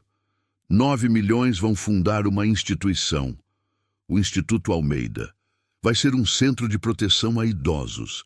Vai ter 3 frentes, um abrigo de alta qualidade para idosos abandonados, um programa de assessoria jurídica gratuita contra estelionato familiar e um hospital-dia geriátrico. Seu Antônio ficou em silêncio por um longo momento. Por quê? Porque vocês passaram pelo inferno. E se aconteceu com vocês, acontece com milhares de outros. Eu quero usar o dinheiro do bisavô para o propósito que ele sempre quis, proteger a família. Só que agora nossa família é maior, é todo idoso que precisa. Dona Helena começou a chorar de novo, mas era choro feliz. Seu bisavô ficaria orgulhoso. E foi assim, na casa da família, no chão frio mas firme, que os 3 Almeidas fizeram um brinde com refrigerante. Por justiça, por família, por recomeços. 2 meses depois, o solar dos Almeida estava irreconhecível. Não fisicamente. Rodrigo tinha feito questão de preservar cada detalhe histórico da arquitetura. Mas a energia era diferente. A casa respirava vida novamente. As roseiras de Dona Helena floresciam em cores vibrantes. Seu Antônio tinha restaurado a fonte italiana do jardim, que agora jorrava água cristalina. Os lustres de cristal brilhavam, os pisos de madeira reluziam, as janelas de vidro bisotado refletiam o sol da tarde em arco-íris pela sala. E a família estava junta. Rodrigo tinha oficialmente se mudado de Miami de volta para o Brasil. Alugou um apartamento em Petrópolis mesmo, a 10 minutos da mansão. Visitava os pais todo dia. Às vezes para almoçar, às vezes só para tomar café e conversar. Pela primeira vez em 15 anos, ele se sentia em casa. Mas nem tudo era paz. O processo criminal contra Marcelo e Júlia estava em andamento. O promotor público tinha acumulado provas devastadoras. A falsificação documental, as gravações de ameaças, o celular encontrado na invasão, que pertencia a um dos capangas, mas tinha mensagens de Marcelo coordenando tudo. Depoimentos de funcionários do asilo horroroso, confirmando que nenhum pagamento tinha sido feito adequadamente. A audiência final estava marcada para dali a uma semana.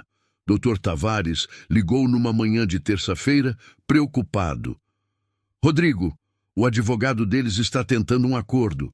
Querem propor pena alternativa, ressarcimento dos pais, serviços comunitários. Não. Rodrigo, pensa bem. Se você aceitar um acordo, isso acaba rápido.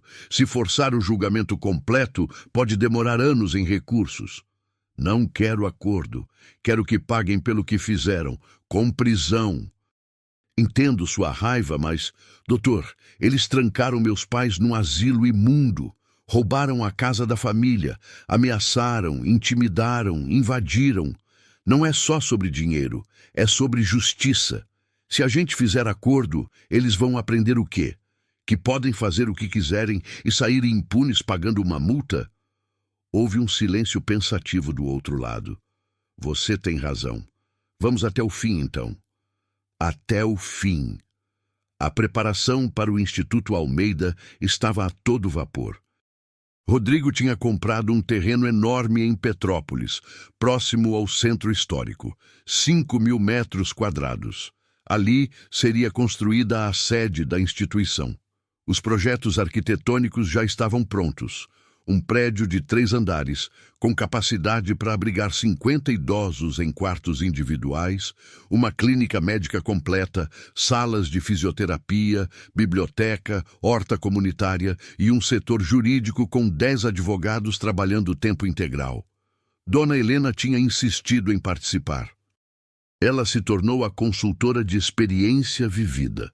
Era ela quem testava os quartos, aprovava os cardápios, escolhia as cores das paredes. Tem que ser acolhedor, ela dizia. Não pode parecer hospital, tem que parecer lar. Seu Antônio, por sua vez, tinha assumido uma missão pessoal, denunciar asilos irregulares. Ele tinha feito parceria com o Ministério Público e já tinha identificado 17 estabelecimentos operando ilegalmente em Petrópolis e região. 5 já tinham sido fechados. Ninguém mais vai passar o que a gente passou, ele dizia, com a voz firme que Rodrigo não ouvia há anos. Seus pais tinham renascido. E Rodrigo percebia, com uma mistura de orgulho e arrependimento, como 15 anos de distância tinham sido desperdiçados. Ele podia ter estado ali, podia ter visto seus pais envelhecerem com dignidade, em vez de descobri-los destruídos. Mas pelo menos agora ele estava presente, e não ia desperdiçar mais um único dia. Uma semana antes do julgamento, Rodrigo recebeu uma ligação inesperada. Rodrigo! A voz era feminina, mas diferente, mais velha, quebrada. Quem é? É a Júlia. Ele quase desligou na hora, mas algo no tom dela o fez hesitar. O que você quer? Eu preciso falar com você, pessoalmente, por favor. É importante. Júlia, você tem noção que estamos no meio de um processo criminal? Qualquer conversa pode ser usada contra você. Eu sei, mas eu preciso. Por favor, Rodrigo, só meia hora. Num lugar público, você pode até gravar se quiser. Ele pensou. Podia ser uma armadilha, podia ser uma tentativa de manipulação, mas também podia ser arrependimento genuíno. Café na Praça da Liberdade. Amanhã, 14h. Vou levar um advogado comigo. Obrigada. Júlia chegou 5 minutos adiantada. Rodrigo quase não a reconheceu. Os cabelos, antes tingidos de loiro e impecavelmente arrumados, estavam naturais, grisalhos, presos num rabo de cavalo simples, sem maquiagem. Roupas comuns, jeans e blusa branca. Ela parecia ter envelhecido 10 anos em 2 meses. Sentou-se à mesa, as mãos tremendo ligeiramente. Obrigada por vir. Rodrigo não respondeu, apenas esperou. Dr. Tavares estava ao lado dele, gravando tudo no celular discretamente. Júlia respirou fundo. Eu não vim pedir perdão. Sei que não mereço. Vim te contar a verdade completa. Estou ouvindo. Tudo foi ideia do Marcelo. Desde o começo, ele encontrou umas cartas antigas na casa há uns 3 anos. Cartas do bisavô falando sobre proteger a fortuna da família, sobre tesouros escondidos. Ele ficou obcecado. Começou a pesquisar, a procurar documentos, a interrogar os pais. Ela limpou uma lágrima. Os pais não sabiam de nada. Ou melhor, a mãe sabia, mas nunca contou. Aí o Marcelo ficou furioso. Disse que ela estava escondendo o que era direito dele. Ele começou a pressionar, a gritar. Uma vez eu vi ele empurrar o pai. Eu não fiz nada, só assisti. Continue. Ele me convenceu que a gente merecia aquele dinheiro, que a gente tinha cuidado deles anos enquanto você estava fora vivendo sua vida boa, que era justo. Eu acreditei, ou quis acreditar. A verdade é que eu estava falida, Rodrigo. 2 divórcios, dívidas enormes, sem emprego fixo. Quando o Marcelo falou em milhões escondidos, eu me vendi. Rodrigo manteve a expressão neutra, mas Dr. Tavares estava anotando tudo. A ideia de vender a casa foi dele. Ele disse que se a gente vendesse rápido e barato, os compradores não iam procurar muito. A gente pegava o dinheiro, colocava os pais num asilo qualquer e depois voltava com calma para procurar o tesouro. Ele até tinha um plano. Ia recomprar a casa em 6 meses, quando a poeira baixasse. Mas deu errado. Deu errado porque você voltou e porque os compradores se recusaram a revender. E porque o Marcelo ficou desesperado e fez aquela merda de invadir a propriedade. Ela soluçou. Eu não sabia que ele ia fazer isso. Juro por Deus, Rodrigo. Quando eu soube, eu briguei com ele. Foi a primeira vez que eu falei, isso foi longe demais. Mas já era tarde. Por que você está me contando isso agora? Júlia olhou diretamente nos olhos dele. Porque eu vi os pais semana passada. De longe, eles estavam saindo da farmácia. E eu vi como eles estavam, saudáveis, felizes, de mãos dadas, sorrindo.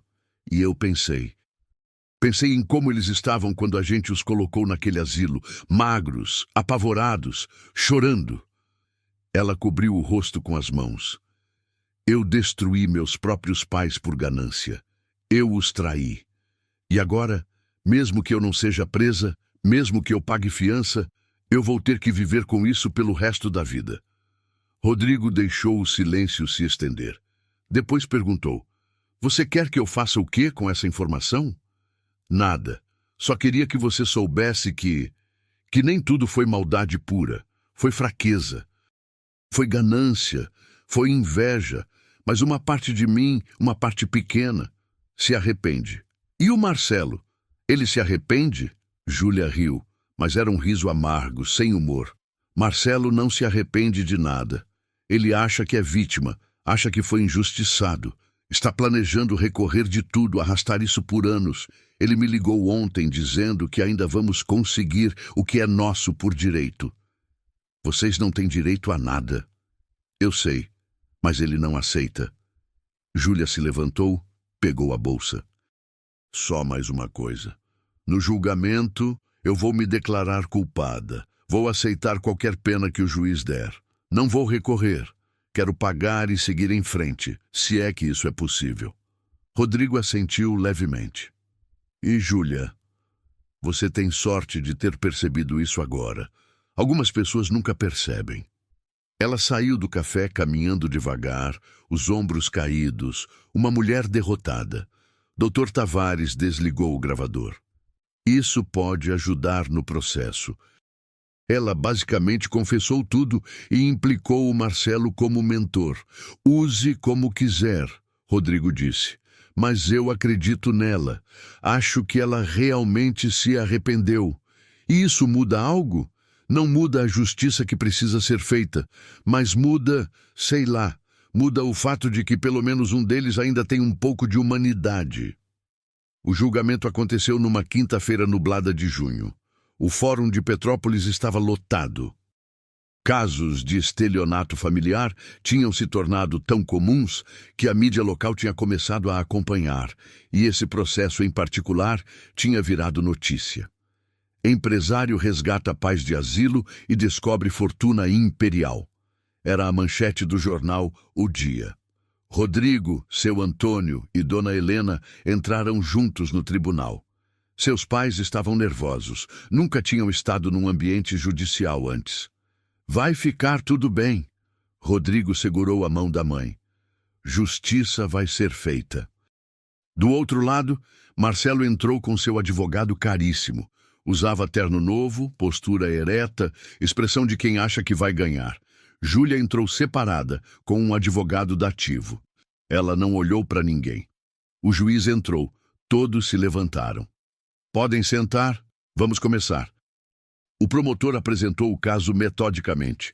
Falsificação de procuração, perícia confirmada, coação de idosos, depoimentos dos pais, apropriação indébita, 800 mil desaparecidos, maus tratos, condições do asilo, invasão de propriedade, boletim de ocorrência, celular apreendido, ameaça, mensagens de texto, gravações. Cada evidência era mais condenatória que a anterior. O advogado de Marcelo tentou argumentar que eram apenas problemas familiares mal interpretados, que a intenção era cuidar dos pais, que o tesouro era uma lenda e, portanto, não podia ser motivo real. Mas então, Dr. Tavares apresentou a gravação da conversa com Júlia. A voz dela ecoou pelo tribunal. Tudo foi ideia do Marcelo. Ele ficou obcecado, começou a pressionar. Uma vez eu vi ele empurrar o pai. Marcelo ficou pálido. Seu advogado pediu um recesso. Negado. Júlia foi chamada a depor. Ela subiu ao banco das testemunhas, jurou dizer a verdade e disse: Eu me declaro culpada de todos os crimes. Não tenho defesa. Fiz tudo o que estão me acusando e mereço qualquer punição. Direto, sem rodeios, sem lágrimas manipuladoras. O juiz fez anotações. E seu irmão Marcelo? Qual foi o envolvimento dele? Foi quem planejou tudo. Eu só segui. Por fraqueza, por ganância, mas a ideia, a execução, as ameaças, tudo foi ele. Marcelo explodiu. Mentira! Você está mentindo para salvar sua própria pele. Você estava tão interessada quanto eu. Senhor Marcelo, silêncio! O juiz bateu o martelo. Mas Marcelo não conseguia parar. Ela quer fazer eu de vilão. Ela que me convenceu a... Mais uma palavra e eu te prendo por desacato. Marcelo se calou, respirando pesadamente, mas o estrago estava feito. Seu surto não tinha ajudado em nada. Seu Antônio foi chamado a depor. Com voz trêmula, mas firme, ele contou. Meus filhos, Marcelo e Júlia, me traíram. Traíram a mãe deles. Nos colocaram num lugar horrível. Roubaram nossa casa. Nos abandonaram. Mas o pior não foi perder a casa. Foi perder a confiança. Foi perceber que criamos filhos capazes de fazer isso com os próprios pais. Ele olhou diretamente para Marcelo. Eu te perdoo, mas não posso esquecer. Depois olhou para Júlia. E você parece arrependida. Espero que seja verdade. Dona Helena também depôs, mas não conseguiu falar muito. Chorou durante todo o depoimento. O juiz foi gentil, dispensou ela rapidamente. Finalmente, Rodrigo foi chamado. Senhor Rodrigo, o senhor passou 15 anos fora do Brasil. Por que decidiu voltar justamente agora? Sorte, ou providência, se você acredita nisso. Eu tinha planejado essa visita há meses, sem saber do que estava acontecendo. Quando cheguei e vi meus pais naquela situação, eu soube que tinha que agir. E o tesouro que foi encontrado na propriedade? A mídia fala em milhões. 14.600.000 reais em bens históricos, sim. Escondidos pelo meu bisavô há mais de 100 anos. Mas esse dinheiro não é para mim. 9 milhões vão fundar o Instituto Almeida, uma instituição de proteção a idosos. O resto é para os meus pais viverem com dignidade, porque é isso que eles sempre mereceram. O juiz olhou para ele com algo parecido com respeito. Louvável, Sr. Rodrigo. As alegações finais duraram 2 horas. Depois, o juiz pediu um recesso de 30 minutos para decidir. Foram os 30 minutos mais longos da vida de Rodrigo. Seu pai estava rezando baixinho. Sua mãe segurava um terço. Rodrigo apenas esperava, a mandíbula tensa.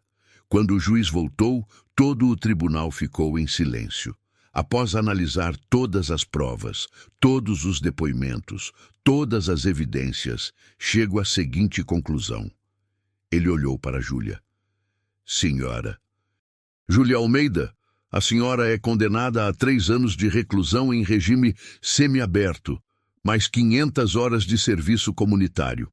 Considerando sua confissão voluntária, seu arrependimento aparente e o fato de não ter participado da invasão física, concedo o direito de cumprir a pena em regime alternativo, desde que cumpra integralmente os serviços comunitários e participe de programa de reabilitação. Júlia assentiu, aceitando. Depois ele olhou para Marcelo. Senhor Marcelo Almeida, o senhor é condenado a 6 anos de reclusão em regime fechado.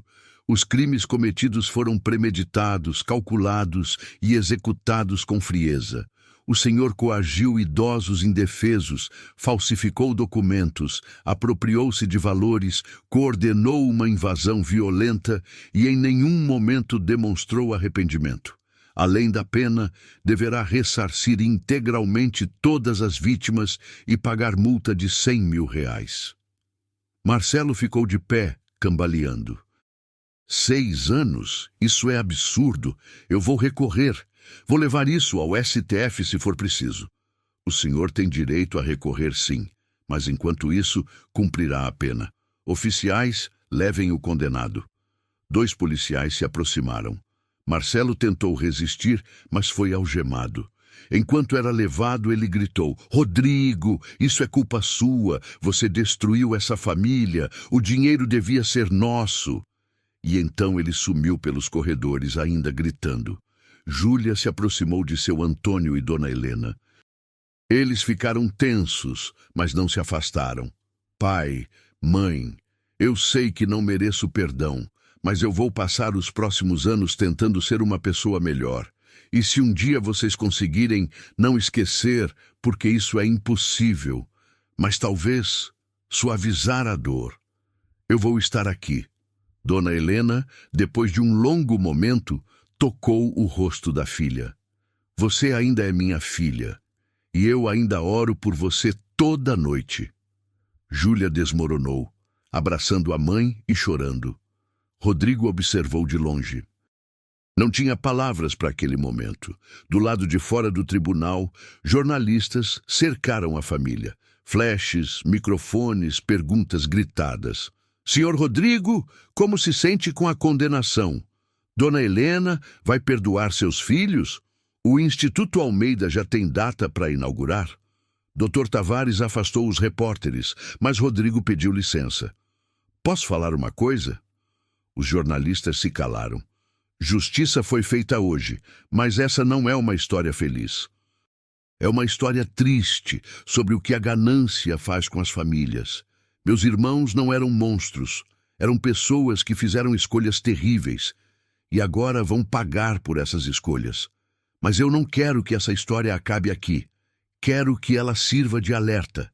Cuidem dos seus idosos, respeitem seus pais, porque um dia vocês também vão envelhecer. E o que vocês plantam hoje, vocês colhem amanhã. Ele fez uma pausa.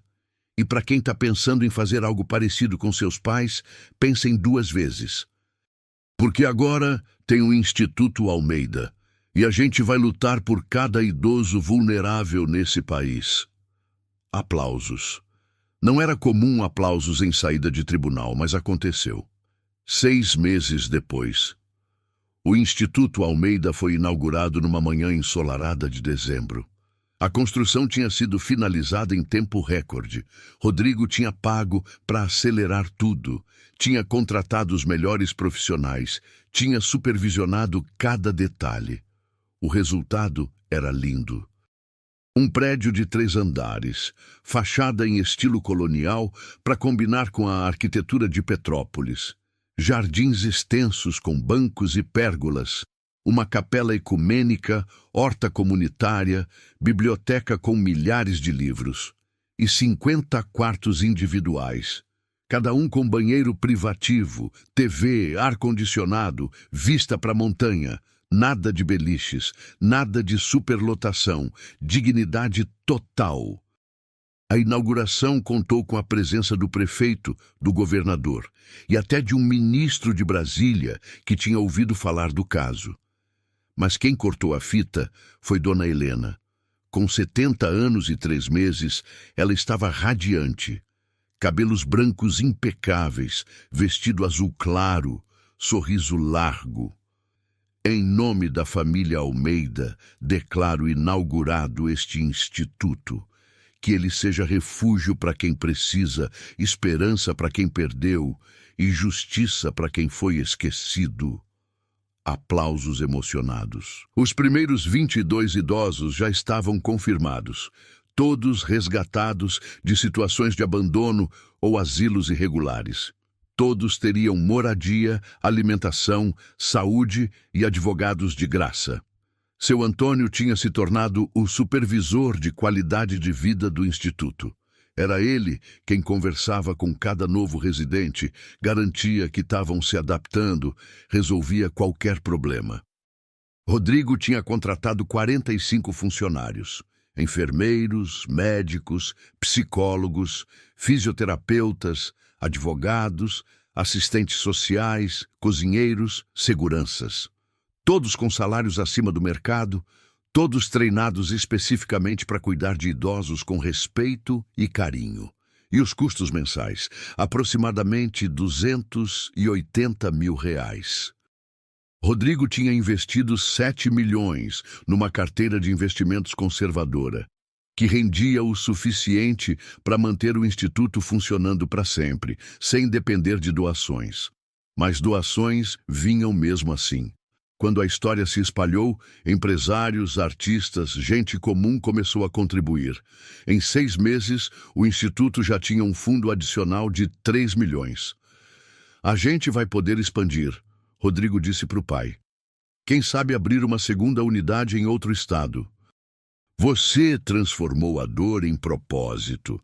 Seu Antônio respondeu orgulhoso. Seu bisavô ficaria orgulhoso. E eu estou orgulhoso. As 3 fazendas herdadas também tinham sido recuperadas legalmente. Rodrigo tinha viajado para cada uma delas. A fazenda Santa Helena, no Vale do Paraíba, estava abandonada, mas preservada. Ele decidiu transformá-la num centro de agricultura orgânica, gerando empregos para a comunidade local e fornecendo alimentos para o Instituto. A Fazenda Imperial, na região serrana, virou um hotel-fazenda histórico. As receitas iam integralmente para o Instituto. A Fazenda Boa Vista, na Baixada Fluminense, tinha sido invadida por grileiros. Rodrigo entrou com ação, recuperou e doou metade para as famílias que trabalhavam a terra há décadas. A outra metade virou reserva ambiental. No total, as fazendas geravam aproximadamente R$ 150 mil por mês. Tudo reinvestido em causas sociais. Numa noite de janeiro, um ano depois de tudo ter começado, Rodrigo estava sentado na varanda do solar dos Almeida. A mansão estava completamente restaurada. Móveis de época, obras de arte nas paredes, lustres brilhando. Seu Antônio e Dona Helena estavam na sala assistindo novela. Coisa que eles sempre amaram, mas não conseguiam fazer direito no asilo. Rodrigo olhou para o jardim. A jabuticabeira centenária estava carregada de frutos. A fonte italiana cantava suavemente. As roseiras de sua mãe perfumavam o ar, e ele pensou, valeu a pena. Valer a pena ter voltado, ter lutado, ter enfrentado os irmãos, ter recuperado tudo. Seu celular tocou, número desconhecido, mas local. Alô? Rodrigo? É a Júlia. Ele hesitou, mas não desligou. Oi, eu queria te contar uma coisa. Comecei a trabalhar como voluntária no instituto, não com os idosos, porque sei que seria estranho, mas na cozinha, limpeza, qualquer coisa que precisem. Sério? Sério. Faz 3 Seu pai semanas. não te contou? Não. Pedi para ele não contar. Não queria que você achasse que era para te impressionar ou manipular. Eu preciso fazer algo de bom. Preciso tentar consertar, nem que seja um pouquinho do estrago que causei. Rodrigo ficou em silêncio, processando. Tá bom, continue, mas não por mim. Faça por você, por ser uma pessoa melhor. Eu sei. E obrigada por não ter desistido dos nossos pais. Por ter sido o filho que eu e o Marcelo não conseguimos ser. Ela desligou. Rodrigo guardou o celular, um sorriso triste no rosto. Talvez, apenas talvez, Júlia realmente mudasse. Talvez não. Só o tempo diria. Mas Marcelo tinha recorrido da sentença 3 vezes, todas negadas. Estava cumprindo pena numa penitenciária de segurança média no interior. Rodrigo tinha recebido uma carta dele há 2 meses. Não era de desculpas, era culpando Rodrigo por destruir a família, prometendo reverter tudo quando saísse. Rodrigo tinha jogado a carta fora, sem terminar de ler. Algumas pessoas mudam, outras não. E você não pode salvar quem não quer ser salvo. 2 anos depois da inauguração do Instituto Almeida. O Instituto tinha se tornado referência nacional. Programas de TV faziam reportagens. Universidades mandavam estudantes para estudar o modelo. Outros estados começaram a replicar a ideia. O número de idosos atendidos tinha subido para 220, não apenas os 50 residentes, mas também através de programas ambulatoriais, jurídicos e de apoio familiar. Rodrigo tinha escrito um livro contando toda a história. Estrelas do Império. Como meus pais foram traídos e como a justiça prevaleceu. 50% dos direitos autorais iam para o Instituto. O livro vendeu 80 mil cópias em 6 meses e virou até objeto de estudo em faculdades de direito. Seu Antônio, aos 74 anos, estava com saúde de ferro. Tinha até voltado a jogar dominó com os amigos toda quinta-feira. Dona Helena tinha se tornado palestrante. Viajava pelo Brasil, contando sua história em eventos sobre direitos dos idosos, prevenção a estelionato familiar, envelhecimento digno. Ela era solicitada, respeitada, ouvida. E Rodrigo tinha encontrado algo que o dinheiro dos Estados Unidos nunca tinha conseguido lhe dar: propósito. Ele não era mais apenas um empresário rico. Era alguém que tinha feito diferença real. Tinha salvado seus pais. Tinha salvado centenas de outros idosos. Tinha transformado uma tragédia familiar em legado de gerações. Numa tarde de domingo, a família estava reunida no jardim do solar dos Almeida. Mesa posta, churrasco na brasa, música brasileira tocando baixinho. Júlia estava lá também. Depois de 3 anos de trabalho voluntário consistente, de terapia, de mudanças reais, ela tinha sido aceita de volta. Não completamente. Ainda havia feridas, mas o gelo estava derretendo. Ela trabalhava agora oficialmente no instituto, no setor administrativo. Ganhava um salário modesto, morava num apartamento simples, vivia com humildade. Lembra quando a gente era criança e fazia piquenique aqui? Ela disse, olhando em volta. Lembro, Rodrigo respondeu. Você roubava meu sanduíche. Roubava não, você dividia comigo, porque você chorava até eu dar. Riram, um riso estranho, carregado de história, mas genuíno. Seu Antônio ergueu a taça de suco de uva. Um brinde, pela família, pela que perdemos, pela que recuperamos, pela que construímos e pela providência que sempre cuida de quem cuida dos seus. Saúde, todos ecoaram. E naquele momento, sob a sombra da jabuticabeira centenária, na casa que tinha visto 4 gerações de Almeidas, Rodrigo sentiu algo que não sentia há muito tempo. Paz. Não porque tudo estava perfeito. Marcelo ainda estava preso, recusando visitas, se afundando em amargura. Haviam cicatrizes que nunca iam sumir completamente. Haviam anos perdidos que nunca seriam recuperados. Mas também havia pais resgatados, idosos protegidos, justiça feita, legado construído. E, no fim, talvez seja isso que importa. Não eliminar a dor completamente, mas transformá-la em algo maior, em algo que ajuda outros a não sentirem a mesma dor. 3 meses depois, Rodrigo estava no instituto supervisionando a construção de uma nova ala. O número de pedidos de acolhimento tinha explodido quando recebeu uma ligação do diretor da penitenciária onde Marcelo estava. Senhor Rodrigo, preciso informá-lo que seu irmão, Marcelo Almeida, sofreu um infarto há 2 horas. Foi levado ao hospital, mas não resistiu. Meus sentimentos. Rodrigo ficou parado, o telefone na mão, processando. Marcelo tinha morrido, aos 44 anos, sozinho numa penitenciária. Ele sentiu... O quê? Tristeza? Alívio? Culpa? Tudo isso. E nada disso. Ligou para os pais. Pai, tenho uma notícia ruim. Quando contou, ouviu o silêncio pesado do outro lado. Deus o tenha. Seu Antônio finalmente disse. Ele era meu filho. Fez coisas horríveis, mas era meu filho. O enterro foi pequeno.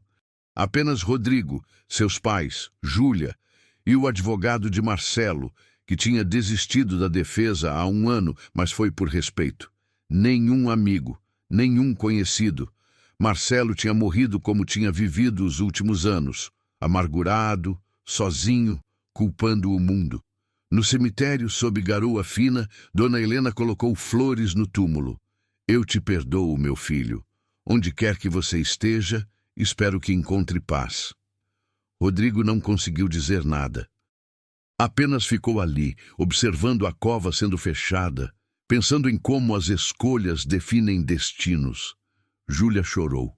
Chorou muito, talvez por perder o irmão. Talvez por ver o que poderia ter sido seu próprio destino se não tivesse mudado. 6 meses após a morte de Marcelo, o Instituto Almeida atingiu a marca de 500 idosos atendidos entre residentes e programas externos. O modelo tinha sido replicado em mais 4 estados. Havia conversas com o governo federal para tornar isso uma política pública nacional. Rodrigo tinha sido convidado para dar palestra na ONU sobre proteção e dignidade na terceira idade. Foi para Nova York, apresentou o caso, recebeu elogios de delegados do mundo todo. Mas o momento que mais importou para ele foi quando voltou para casa e seus pais estavam no aeroporto esperando, com um cartaz escrito à mão. Bem-vindo, nosso herói. Eu não sou herói, ele disse, abraçando os dois. Só fiz o que qualquer filho deveria fazer. E é por isso que você é herói. Seu Antônio respondeu, porque você fez o óbvio, e hoje em dia, fazer o óbvio é heroísmo. Hoje, 4 anos depois daquela noite chuvosa quando Rodrigo encontrou seus pais abandonados, o solar dos Almeida é tombado como patrimônio histórico. Parte da casa foi transformada em museu, contando a história do comendador Augusto, do tesouro, da família. Visitantes vêm de todo o Brasil.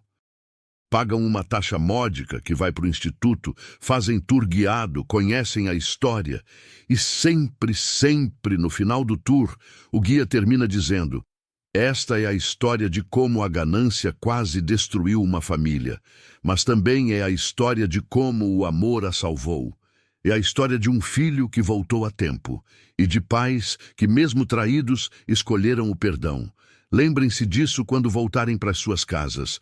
Cuidem dos seus idosos, honrem seus pais, porque nenhuma riqueza do mundo vale mais que a dignidade de quem nos deu a vida. E você que acompanhou essa história até aqui, espero que leve essa mensagem para o seu dia a dia. Cuide de quem cuidou de você, não espere até ser tarde.